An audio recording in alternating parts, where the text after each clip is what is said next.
What's up, fellas? Strength training is bodybuilding training, and a bigger muscle is a stronger muscle. These are hot takes that I've had for a little while now that I promised I would make sense for the people that just had a visceral reaction where they're like, that's nonsense. Hypertrophy and strength are removed from one another. I ended up calling it Jolly Bodybuilding, coming from a old Ricky Sticky video where he called some freaking Johnny Bodybuilder Johnny Bodybuilder. It was a term of derision, like an insult, but I thought it sounded freaking cool. So that's what I wanted to name my training system after. My results on Johnny Bodybuilding as a whole speak for themselves. If you want stout arms, a barrel chest, a back that makes door frames beg for freaking mercy, log legs, and six-pack abs on top of that, bro, you got two choices. You either roid or you learn how to train well. You put on an appreciable amount of muscle and a lot of strength over a long period of time. For those that are interested and for those that think they disagree with what I'm gonna say, keep watching. I'm gonna show you exactly how to do that. There's gonna be some beginner, intermediate, and advanced concepts broken down because this is gonna be absolutely applicable to everybody at any level. We've got some whiteboards put together, so it's gonna be a complete presentation. It's gonna be a fairly lengthy video where we talk about the methods, the pros and cons, things I've observed with other bodybuilding programs, as well as breaking down my own strength and conditioning program as well. I intend for this to be a series, so I want to talk general concepts today and all that stuff I mentioned. And then in future videos, we're going to break down how to apply this to chest, legs, every muscle group, like how I did with my old bodybuilding, the final answer series.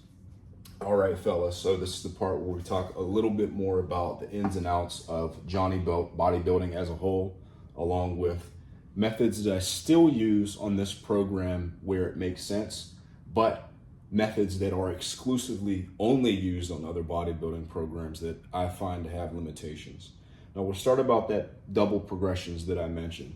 Double progressions is a great way of organizing your training when you're getting into the idea of, I need to do something else other than just go to the gym and add 5 pounds every time I go in, or go to the gym and just arbitrarily try to do more than I did next time, or last time rather, without a plan on how to do that over a long period of time. Now I have triple progressions here, which is what most really good bodybuilding programs will end up having you do. But in short, a double progression is essentially going to be something where you have two moving targets. You have your reps that you increase and your weight that you increase. That's it. Once you reach a threshold of reps, say 8 to 12, you increase the weight, reset the reps down to, say, if you were doing 8 to 12, you add some weight, do 8 reps again, so on and so forth till you get 12 reps. A triple progression is going to make sure that you master a weight before you move on to that weight increase, because you also have the moving target of form as well. So in a double progression, invariably, you're going to compromise your form on some level to increase the reps at some point. There's nothing wrong with that. You should be doing that. That's just an impossible thing to avoid when you're working hard, is compromising the form a little bit. Form is like a spectrum, right? So here, we have, you're doing too much, and here your form is complete shit, and you should aim to be somewhere in the middle at any time. You may skew one way or the other on a double progression, and that's just going to happen. On a triple progression, you're course correcting that form so that you end more in the middle before you increase that weight, which is awesome. Here's the limitation with that though, in my opinion. Even when you're going with the triple progression, and you're course correcting that form, and you're even doing things like adding a density target as well, which will make it a quadruple progression. Fellas, I'm no mathematician here. I know how to train, all right? But anyway, even if you add the density moving target as well, wherein you're making sure that you do all of this with maybe a shorter rest time, so resting 2 minutes as opposed to 3 or 4 minutes. Even if you do all that, there's gonna be a point in a double or triple progression where you're hammering away at a weight and not making progress for weeks at a time. The problem with that is when you get especially good at that movement, you've exhausted your newbie gains, you're having to put on legit more muscle and legit more strength and not just neural adaptation to get better at the movement. You're gonna end up getting really fatigued with that, especially with things that are really heavily loadable, like a lot of horizontal presses, a lot of lower body movements. Now, that's not to say that triple progression is bad, but that's where a few of the things that I use on a Johnny bodybuilding split come into play, which is my 6 and 10, sometimes 12-week waves. Now, the biggest pros of Johnny bodybuilding, or one, as I said, we track for performance. The performance at the end of the day is going to be the greatest sign and indicator that you're growing muscle. In other words, if you want to get bigger biceps, at the end of the year, you should count on the fact that your curls are getting stronger. No shit. It also allows for greater organization than you would typically see on like a triple progression, just because it's telling you exactly when to go light, when to go heavy, and when it's time to go light again. You're not just beating away at the same weight for weeks at a time. You're always doing something different. And then also, Johnny bodybuilding allows for a lot of fun and variety, which we'll get into when we talk about our 6 and 10 week waves. Johnny bodybuilding as a program and as a system is not excluding double and triple progressions. I'm only using them and encouraging you to use them where it makes more sense to do so. In fact, we're going to use things like drop sets and cluster sets and intensity techniques like that to make them more fun, basically. Like, Johnny bodybuilding is a holistic system. Take a shot every time I say that, by the way, Johnny bodybuilding. I might start saying JB as an abbreviation, just so I don't have to keep freaking saying it every 2 seconds. Now, I talked a little bit about why double and triple progressions aren't the best for those heavy exercises that we need to space out a little bit more, is it takes those heavier exercises or performance metrics and it essentially spaces them out similarly to a strength program. So we'll go with our 10-week wave real quick. You see how you start low, you end up high? It's the same thing, man. It's the same thing. We're just applying it to a hypertrophy context where we're working close to failure while also leaving a couple reps in the tank where it makes sense. AMRAPs to really drive hypertrophy.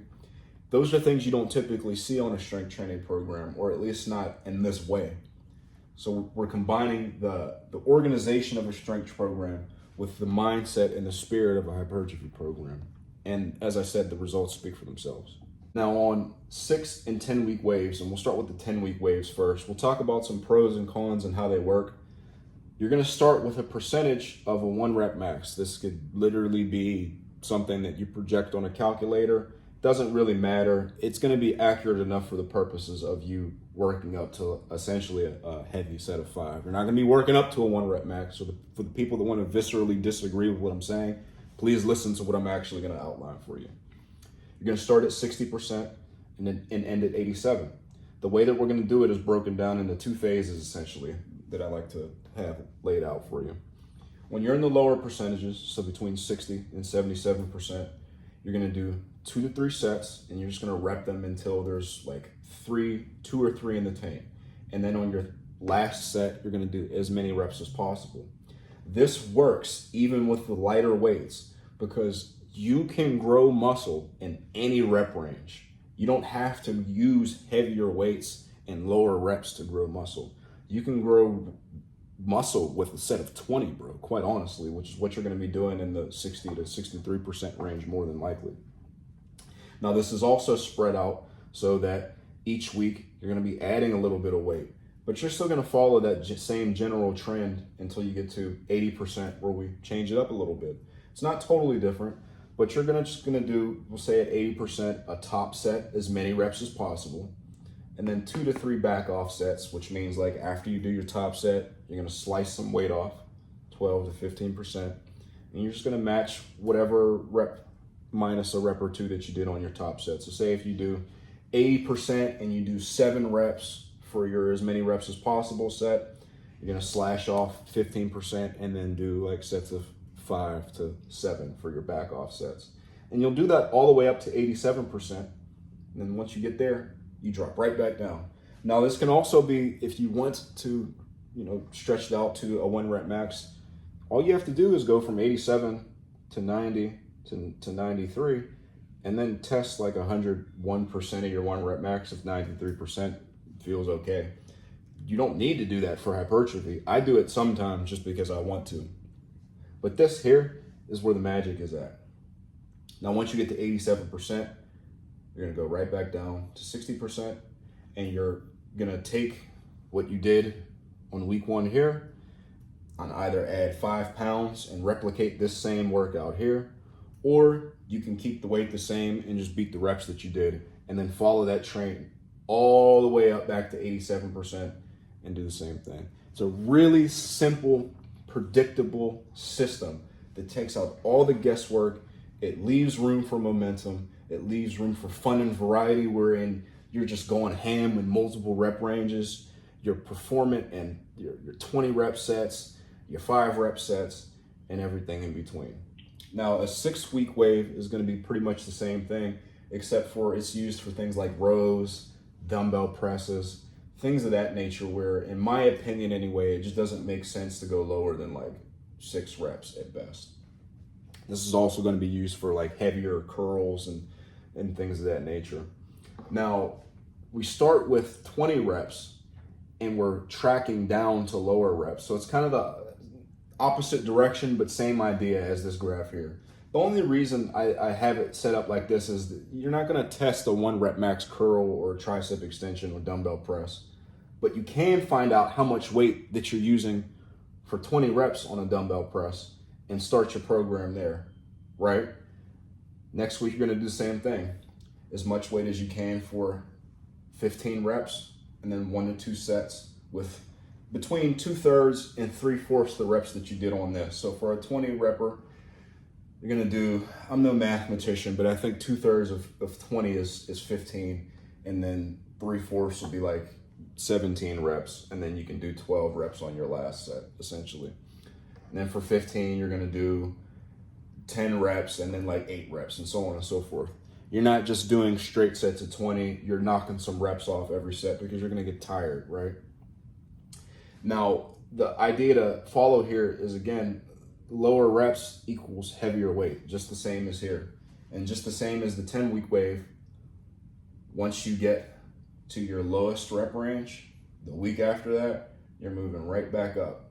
The cool thing, that being said, when you go from heavier weight to a lighter weight, or a lower rep range to a higher rep range, is that's a built-in deload into Johnny Bodybuilding as well. So you're automatically deloading every 6 weeks on this lift and every 10 weeks on this lift. It's really built into the program, so you don't have to wonder, all right, when should I go easier, or am I not doing enough? It's literally accounted for in the program. All right, fellas, I was drinking my morning Joe while editing the final cut of the video, and I thought it would be really helpful to lay out exactly how to progress on my 10 and 6 week waves format that I laid out for you guys. It's really simple to follow, but there's a couple different ways that you can progress. Don't overthink it, it's really simple. So I just have some example weights, starting out with the 10-week wave version first, and then the 6-week wave version is pretty much the same thing, just more truncated or shorter. We have our weights and our reps listed for each week. The only thing that you're gonna do when you rerun that exact same thing is take what you did here on weeks 1 through 10, and then you progress it in your weeks 11 through 20, and so on and so forth, in a few different ways. So for the first 6 weeks, you can do one of two things. You can do more weight and then hit an AMRAP. So for week 1, for example, we hit 225 for 22 reps. On week 11, we could either hit 225 for 23 reps or more and doing more reps, or we can do a little bit more weight and then try to hit 22 reps again. 2 ways that you can progress there. On weeks 16 through 20, you can do either more reps or more weight, or you can do more sets with the top set weight. Now, what does that mean? So we'll use week 8, for example. I have it so the fella hit 300 for 8. You could either do more reps, so like 300 times 9 or more. You can do more weight, 305 times 8, or you can do more sets with 300 pounds, so on and so forth. Really simple. Which you pick is dependent upon which you think you're most guaranteed to hit. I don't want you to just go for more weight just because you feel like you need to. If you feel like the way that you can progress is to add more reps, but if you try to add more weight, you're not good for it, take more reps. Same thing here. I know you're gonna wanna do more weight or more sets with the weight that you used last time, but if you have to do more reps and then take more weight the next time you rerun it, it's all about building momentum. That's the whole reason that we're laying our training out like this. I don't want you to force progression. I want you to take what's there. And then briefly with the 6-week waves, it's the exact same thing. So for the first chunk of weeks, you can do either more weight or more reps from what you did your first time running it, or you can do more weight, more reps, or again, more sets with that top set weight. So really quickly again, let's just say, again, we did 130 for 8 reps. You can either do 130 for 9, 135 for 8, or you can chalk on another set with 130 and do 2 or 3 sets with it, depending upon what you feel like you're guaranteed to take. Again, the name of the game is take what is there. You got to take what's there, fellas, because if you take what you want, you're not always going to get what you want. But if you take what's there, you're always guaranteed to walk away with something. Fellas, this is a deep cup of coffee. I'm gonna go ahead and polish it off and get this video out for you. I hope that made sense. If you have any questions, let me know, but don't overthink it. This shit is very simple. You excited about Johnny Bodybuilding? I know I am. There are some limitations to those 6 and 10 week waves that more so come less from a mechanism of the system itself, but more of a mindset and how you choose to apply it, like a mental thing. With those 60% on that 10 week wave, for instance, let's just say you bench 315 for a 1 rep max. People who bench 315 want everyone to know that they can bench 315. It's a hell of an accomplishment in the gym, throwing on 3 wheels and benching it for 1 rep. I'm not gonna say it's not. But the truth of the matter is that you can get good work out of like 185, which is what I think 60% of it is. You're gonna be doing like 20 reps, but a lot of people don't want to be seen lifting weights that they don't think are heavy enough, right? So for instance, I think in my bench training cycle at 60%, I did 240 pounds for like 20 something reps. That is a pathetic weight that I just catapulted for a lot of reps. But that's kind of how I think about it. It's not that like this is a weight that I'm embarrassed to lift. It's like, look how many reps I can do with this weight.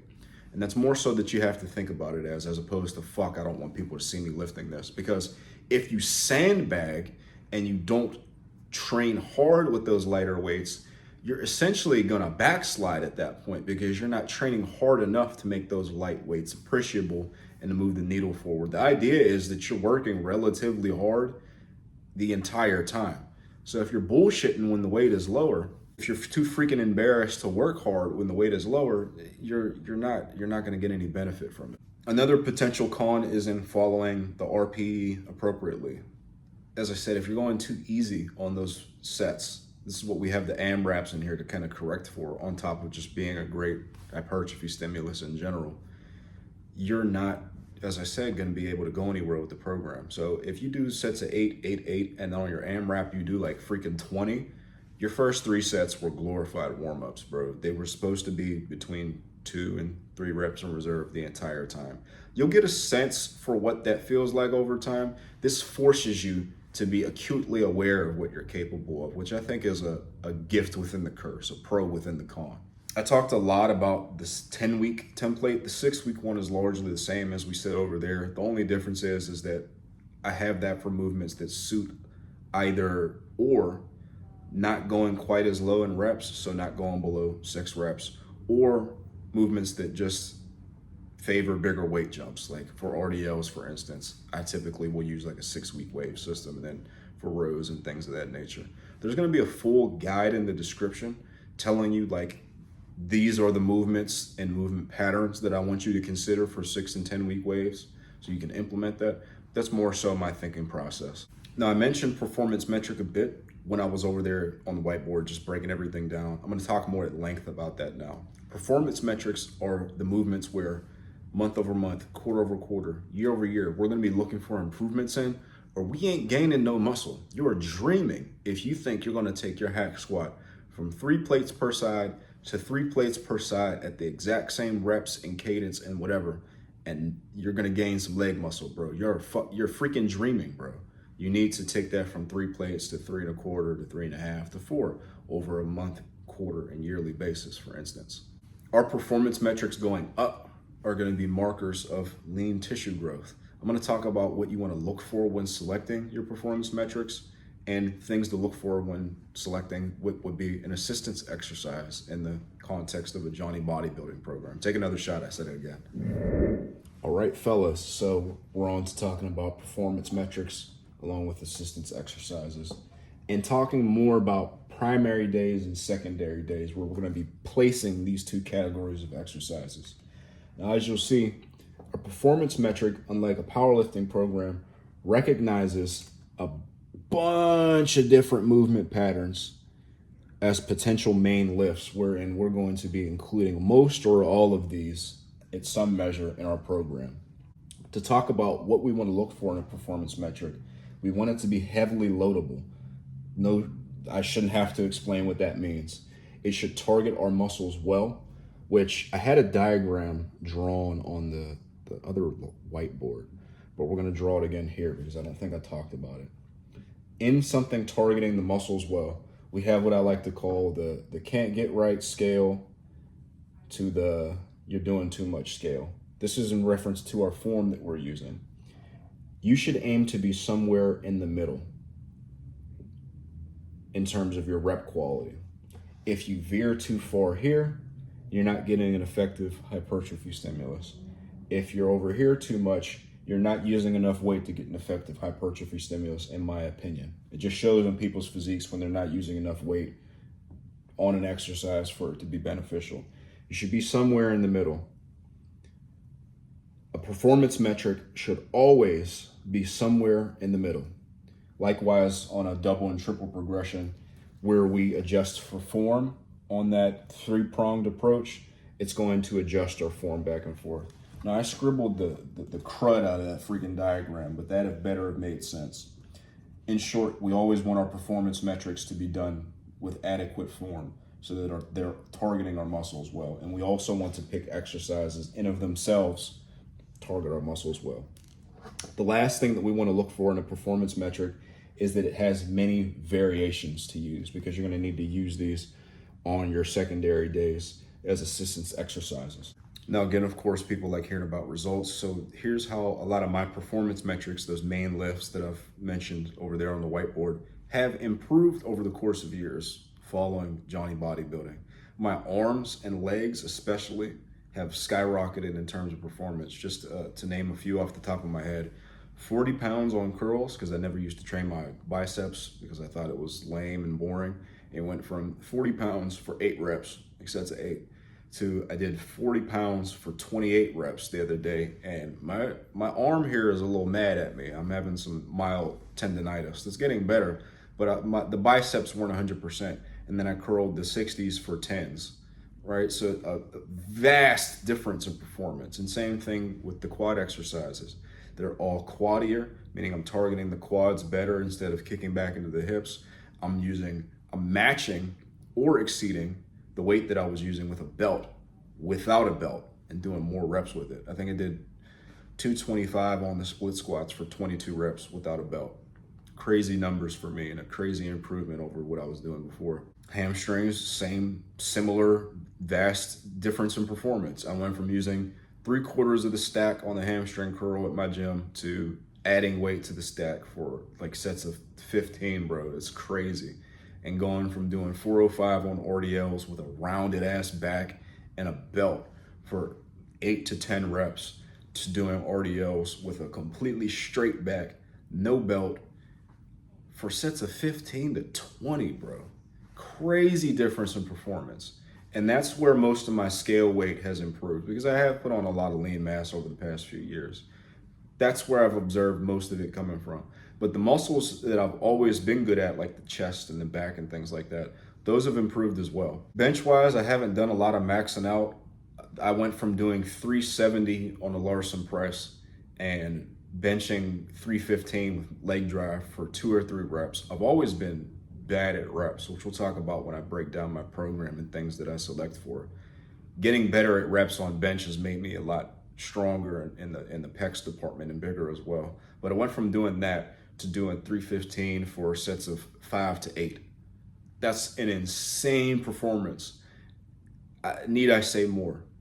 Not as substantial as the legs and the arms, of course, but I'm still improving on the muscle groups where I was just objectively already strong at. Similar kind of story with the back as well. Back has improved more than the pecs, less than the legs and the arms, but I'm rowing 315 with good form for sets of 8. And then my 1 rep max pull up, no matter how much I weigh, whether it's light or heavy, it seems, is 4 plates. So we're seeing improvements there as well. Now, assistance exercises are going to be opportunities to do close variations of our performance metrics, and then also work on things that we're not necessarily hitting with our performance metrics. They're targeting our muscles well, but they may not work a particular angle of the muscle fiber or a particular tempo or cadence or whatever physical quality we want to address with our assistance exercises are not met with the performance metrics, which is fine. These are moving the needle, but these are helping out. That's what they're there for. It's literally in the freaking name, assistance exercises. This is where we're, getting more out of less weight. We're, say, doing an incline bench as opposed to a flat bench, or a decline bench as opposed to a flat bench. Mostly, we're just filling in that volume and frequency. As much as people want to say that things like volume and frequency and specificity and those things don't matter on a hypertrophy program, they matter less in that we have more freedom of what variation to pick. But if you think that your chest is going to get as big as it can, or as you can get it, rather, training it once a week as opposed to 2 or 3 times a week hard, in my opinion, that hasn't been my experience. And I think that that's not the best approach. I do, in my experience, and not only myself and those who have coached as well, find that if you can do something more often, if you can practice something more often, it just makes sense that you're going to get better at it. Preamble about that aside, I do find that filling in volume with these assistance exercises aids in performance, which at the end of the year aids in lean muscle growth. So it works in the context of this program as well. You may be asking, when do we use our 10 and 6 week waves? Typically speaking, for the performance metrics, you're going to use either a 10 or a 6 week wave, just depending upon the nature of the movement. But on an assistance exercise, more than likely, you're going to be doing a triple progression using intensity techniques like drop sets, cluster sets, things of that nature. Seldomly, meaning sometimes, you're going to be using a 6 week wave, just depending upon what it is and how you want to lay out your program. But that's more or less the periodization that I would use. I do want to talk more about the role of primary days and secondary days. Primary days typically have more performance metrics. They're the most fatiguing. They're going to include your horizontal presses, whatever you're using as a performance metric. They're also going to include some assistance exercises. We need to separate into primary and secondary days because you cannot fill your program every single exercise slot with a performance metric. You're going to have like 30 freaking exercises that you're intently trying to progress as much as you can throughout the year. You're going to burn out. I've tried to do it for more than just this. I couldn't imagine doing it for absolutely everything. The secondary or assistance exercises are going to allow us to train as much as we need to. That's where the secondary days come into play. They're focused a lot more on, as I said, with the assistance exercises, doing things that we're not already doing on the primary days. You may focus more on finesse, meaning your rep quality or your tempo or your cadence or getting more out of less weight or hitting a different angle of the muscle. You also may want to spend a secondary day less on, focusing on progressive overload and more on refining movement quality. I have a fella, Andrew, that I've coached for the past 2 or 3 years now, where his secondary and tertiary squat days for the longest period of time, mind you, this guy has the potential to squat 750. Crazy squatter, 31-inch quads. He does like no more than 3 plates on his tertiary day. We're just refining that movement quality on that day. And you can get good work out of that. So if a 700-pound squatter can get good work on a tertiary or secondary day out of 3 plates, that should tell you what is possible for you on a tertiary day. You also may just want to work on other goals. So say that you have a goal of increasing your end range of motion on the pecs or increasing your ability for your knee to go over your toe without discomfort. That's something that you could select accessory exercises for, or really anything else, right? The most important thing that we want to hit with these secondary and tertiary days is that we're doing a good job at meeting what we're supposed to do on either our assistance exercises, or if you have 1 or 2 performance metrics on it, that you do what you're supposed to there as well. That's the most important thing. Now, I've broken down a lot of the periodization and thought processes and performance metrics, and we've talked about all of that. I am also going to have a example program in the description. I'm going to release them all eventually. I may even decide in the editing process that I'm just going to put them all in here. But I've been talking about releasing example templates for Beast Slayer. I'm going to put at least one of them in the description so you can see how this all fits together. And aiding with that as well, I want to talk about my program as well. It's an upper-lower split. I have 3 upper days, 2 lower days. We focus on different things on each of those days. We have our primary and our secondary days and our main performance metrics. I'm going to break it all down. I just want to tie everything into a knot and then leave you on about your way. All right, so in terms of days and exercises, this is how I lay everything out. I'm going to mention things like, is this a performance metric and things of that nature as we go through it. We're going to start with the lower body day first because it's my first session of the week typically. Before we get into that though, my PMs or performance metrics, I have them listed down here. It starts with the barbell bench, barbell row, RDL, a heavy loaded dumbbell curl, heavy loaded tricep extension, a heavy loaded press down, GHD sit up for the abs, a shoulder press, which is what I've been working on recently because it's relatively weak for my overall physical development. Also extended range of motion pressing in general, a squat motion pattern of some sort, a split squat, and a standing calf raise of some sort for the calves. Those are my main performance metrics. The dumbbell curls are going to have their variation depending upon, do I want to do a preacher curl or do I want to switch out the dumbbell curl for like a easy bar or something like that, a heavily loaded curl. But to start with the lower body day one, it's going to start with an RDL, which what we said was a performance metric. This day is going to be more hamstring dominant because we're starting off with a hamstring exercise first. We're still having similar exercises between each lower body day, but as I said, we're starting with the RDL because I want to make this day a lower body bias day. We go into calves, we hit our belt squat, our single leg work, and sissy squat.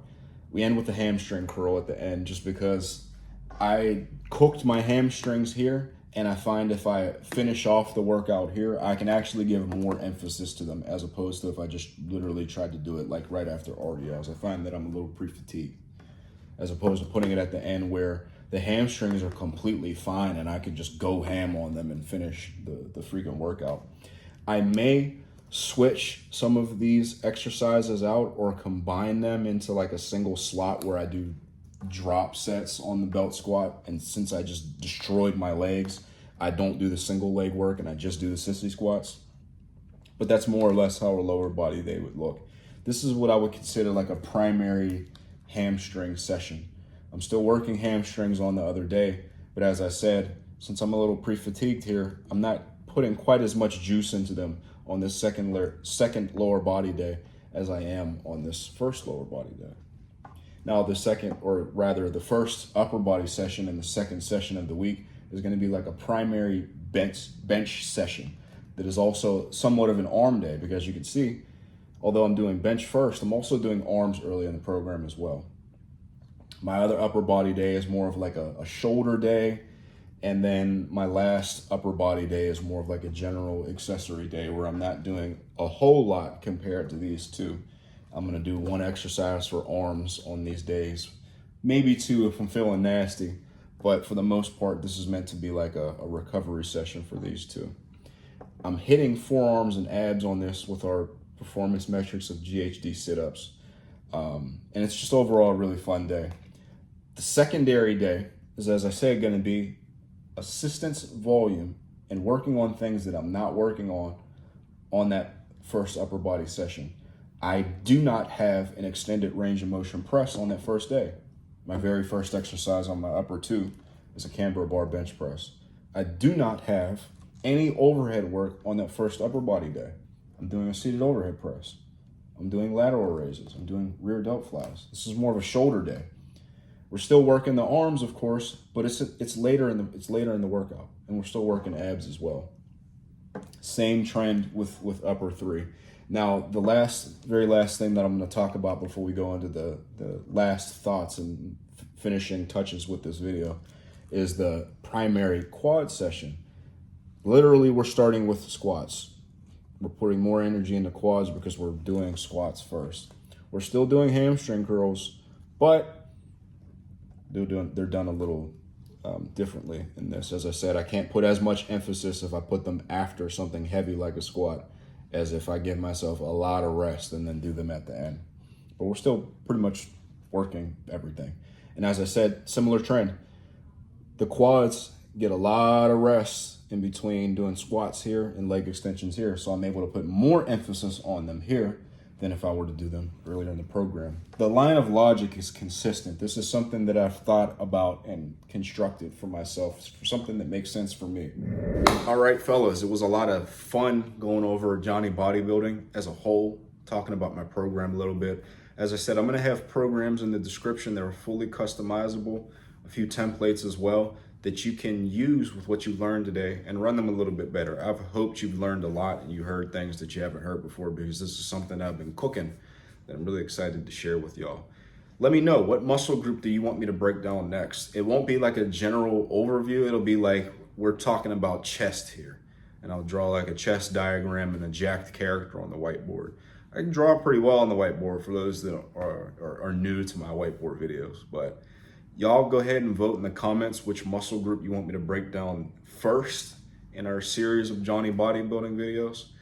Or if you would like to see those programs that I mentioned a little bit earlier released sooner, let me know, and I may drop them in the description after I edit or something like that. But if you have any questions, please let me know. This is a new subject, so if you have any questions, please let me know. And watch these videos now that you've watched this one. Have a great day.